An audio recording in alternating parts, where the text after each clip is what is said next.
tem mal que faz bem e tem bem que faz mal.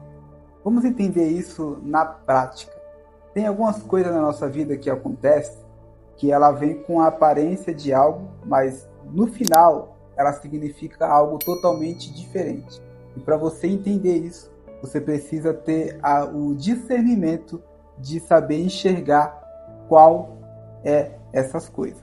Então, lá em Filipenses, capítulo de número 1, verso de número 12, Paulo vai nos ensinar algo poderoso. Paulo vai nos ensinar que na nossa vida tem os contratempos. O que é o contratempo? É você planejar algo e no meio desse planejamento acontecer algo totalmente diferente, que você não tem controle. Ou seja, você está no caos da vida e você não sabe como fazer, como resolver, como sair dessa situação. Você até quer desistir. Mas será que essa é uma opção, desistir? Vejamos.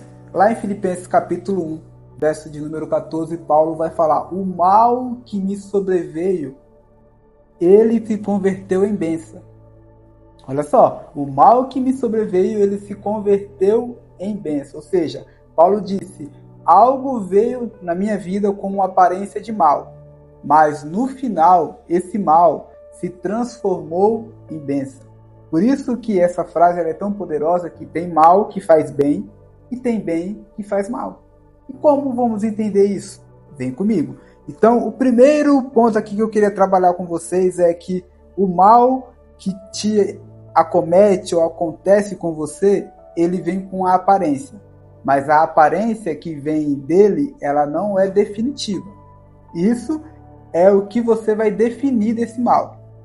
Vamos lá, eu sei que está um pouco difícil para você entender, mas você vai entender essa reflexão aqui. E antes disso, já se conecta aqui no nosso canal, já deixa seu like, já se inscreva aqui no nosso canal e manda aí alguma mensagem para nós entender a percepção que você está tendo desse novo modelo aqui de vídeo que estamos fazendo. Então, o mal, a primeira impressão não é definitiva, ela é transitória. Por quê? Porque Paulo disse, algo veio, me acometeu como mal, mas no final ele se transformou em bênção. Então é você que vai definir se isso vai ser um mal para você definitivo ou se ele vai ser transitório.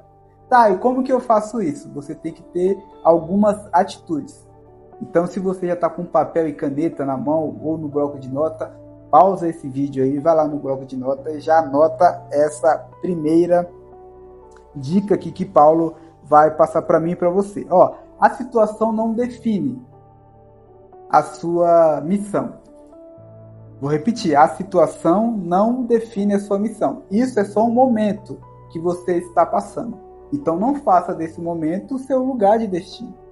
Isso é tão poderoso. Becão, onde você aprendeu isso? Eu aprendi isso nesse livro aqui, ó. Nesse livro. Eu aprendi isso aqui nesse livro. E se você quiser adquirir esse livro, vamos estar deixando aqui no subtítulo ou no comentário fixado aqui para você estar adquirindo. E você vai aprender essa ferramenta que eu aprendi aqui, nesse livro. Então a situação não define você. É você que define a situação. E tá, como que eu faço isso? Atitudes. Então a primeira atitude vai ser essa daqui. Anota aí.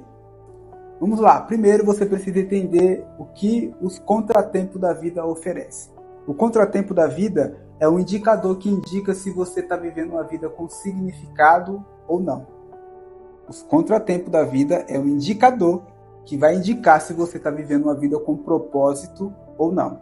Então, se você é alguém que não tem visão, se você é alguém que não tem alvo, se você é alguém que não tem constância, se você é alguém que não tem determinação, quando o contratempo da vida chegar, ou o dia mal chegar na sua vida, você vai parar. Por quê? Porque você não tem um foco, você não tem um alvo e você não tem um objetivo. Então, por isso que os contratempos é um indicador que vai mostrar para você qual é a sua motivação e qual é o propósito que você está fazendo, o que está fazendo e qual é a força que você está empenhando para chegar onde quer chegar. Então, em outras palavras, os contratempos da vida, ele é uma bênção que não vai te fazer mal. É uma bênção que vai trazer esse sentido de bênção mesmo, não com esse trocadilho de que maldição é bênção, que bênção é maldição. Não, então o contratempo da vida é uma bênção que ele vai indicar, ele vai ser um espelho para mostrar para você o que você é e o que você está fazendo. Então a primeira dica, pega o papel, pega a caneta e anota, faça uma análise de si mesmo. Veja quais são as motivações que você está tendo para fazer o que você está fazendo. Segundo, faça do contratempo uma válvula propulsora para te lançar para o lugar onde você quer chegar. Agora, se você não tem um alvo, se você não tem um propósito, se você não tem uma missão, quando o contratempo da vida te acometer, você vai parar. Quando a tempestade vier, você vai parar. Por quê? Porque você não tem um alvo, você não sabe onde quer chegar. Então você não vai ter foco. Se você não tem foco, você não vai empenhar a sua energia. Se você não empenhar a sua energia, você não vai ter determinação. E se você não tem determinação, o que te acontecer vai te acontecer e você vai aceitar. Então por isso que o contratempo, em sua essência, é uma bênção. Porque ele vai fazer você enxergar o que você está fazendo. Terceiro, não despreze os contratempos da vida. É ele que vai fazer você enxergar a si próprio. O maior engano é o auto-engano. E sabe quem pratica o auto-engano? É a própria pessoa. Por isso que ela mesma tem que ter esse choque de realidade para ela entender onde ela quer chegar, quais atitudes ela precisa ter. Então vamos lá, recapitulando. Faça uma análise de si mesmo. Segundo, faça do contratempo uma válvula propulsora que vai te lançar no seu propósito. E terceiro, não despreze esse momento. Ou seja, não vai para o quarto chorar, não vai ficar triste, o que me aconteceu, olha como está minha vida, não.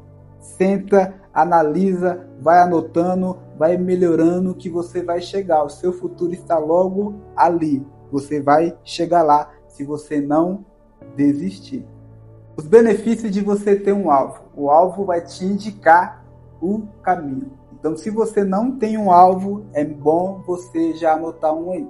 Então, eu quero te perguntar, o que você faz quando o contratempo da vida te acomete? Será que você faz como a maioria das pessoas que desiste? Começa uma faculdade e aí para na primeira pancada, para. Eu te pergunto, será que era isso mesmo que você queria? Porque na primeira pancada você parou, você trancou a faculdade, na primeira dificuldade. Então, isso está mostrando para você que o seu propósito não é forte. Porque se o seu propósito for forte, você vai passar por qualquer contratempo. Por quê? Porque você tem um propósito forte. Paulo, quando escreve isso aqui, ele estava sendo preso. Mas ele falou, eu estou sendo preso aqui, mas o evangelho está sendo pregado. A minha prisão está trazendo evidência para o nome de Cristo. Ou seja, o que veio para me parar, na verdade, está sendo uma válvula propulsora para levantar o meu ministério e o alcance dele. Então, o que você está fazendo? Se você está desistindo e está parando, isso significa que você não tem um porquê forte. E o que é o porquê? O porquê é o propósito. Então veja bem qual é o propósito que você tem. Anota aqui, escreva aqui embaixo, que eu quero ler o que você faz e o que você vai fazer com essas dicas que estamos passando aqui para você. Então, 3 dicas que Paulo nos deixa em Filipenses, agora no capítulo 3, no verso de número 12 ao 14. Paulo diz, esquecendo-me das coisas que para trás fiquem, avançando para que diante de mim está, eu avanço para o prêmio da soberana vocação de Deus em Cristo Jesus. O prêmio é o alvo de Paulo. Paulo anda porque tem um alvo. Então, o alvo que faz Paulo se movimentar. Se você está parado, é porque você não tem um alvo. Ou você até tem, mas o alvo não está muito claro para você. Então, você precisa clarificar este alvo. Tá, e como que eu faço isso? Primeira dica, já anota aí e também escreva aqui para outras pessoas pegar. Primeiro, esqueça o que passou. Não se glorie das glórias do passado. Passou, irmão, está no passado.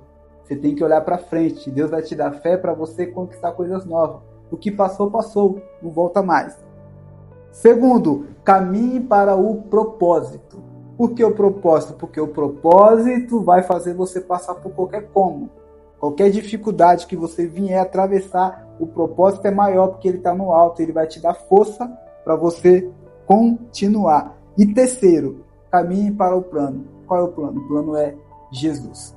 Se você não tem Jesus na sua vida, meu irmão, eu vou falar para você, vai ser difícil você conquistar algumas coisas. Com Jesus, já se torna difícil, imagine sem Ele. Então você precisa dele. Você precisa dar uma oportunidade para ele. Você precisa entregar a sua vida para ele, para você começar a viver coisas maravilhosas através dele. Porque Jesus vive e reina. Ele não está na tumba. Ele ressuscitou, está no céu, intercede por mim e por você e vai te dando conselho através das Escrituras. Agora, tem uma história muito interessante que você não pode deixar a situação definir você, mas é você que define ela. E como você define a situação? É você praticando essas atitudes que Paulo nos ensinou aqui. Existia um rapaz chamado Reuben Carter. Ele tem até um filme que o Denzel Washington interpretou muito bem. O nome do filme é Roy Kennedy, O Furacão. Esse filme diz que esse cara foi preso injustamente. Ele foi para a cadeia e ele não aceitava, porque ele foi preso injustamente. Então ele disse: eu não vou aceitar essa rotina aqui. Então, de manhã, na cadeia, todos os presos estavam lá brincando, tendo seu momento ali, ele estava lendo ou dormindo. E à noite, quando os presos estavam dormindo, ele estava acordado treinando. Ou seja, ele não aceitou aquela rotina. Ele não aceitou aquela definição. Ele falou: eu estou aqui, mas isso não significa que eu vou aceitar. Enquanto eles estão dormindo, eu estou estudando. Enquanto eles estão brincando, eu estou dormindo. Ou seja, ele não se adaptou àquele ambiente, porque ele falou: eu estou aqui injustamente. E por ele ter feito isso, ele escreveu um livro. Por ele ter escrevido um livro, alguém leu o livro dele, conheceu a história dele, entrou em contato com um advogado e ele conseguiu sair daquele lugar. Isso é uma história verídica.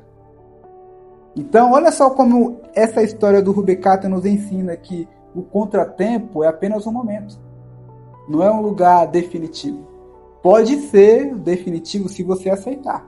Agora, se você vê o contratempo ou a situação difícil como transitório, você pode fazer ele se transformar em bênção, tomando as seguintes atitudes. Qual atitude? A que você aprendeu aqui. Então, quer ter paz no meio do caos, você precisa tomar algumas atitudes. Amém? Se você gostou e chegou até esse vídeo, já se inscreva aqui e deixa aqui os seus comentários, o que você entendeu, qual foi o insight que você teve. E também já quero falar para você aqui do livro. Praticamente quase todo esse ensinamento eu peguei aqui deste livro. Esse livro está me abençoando e vai te abençoar também. Fique na paz.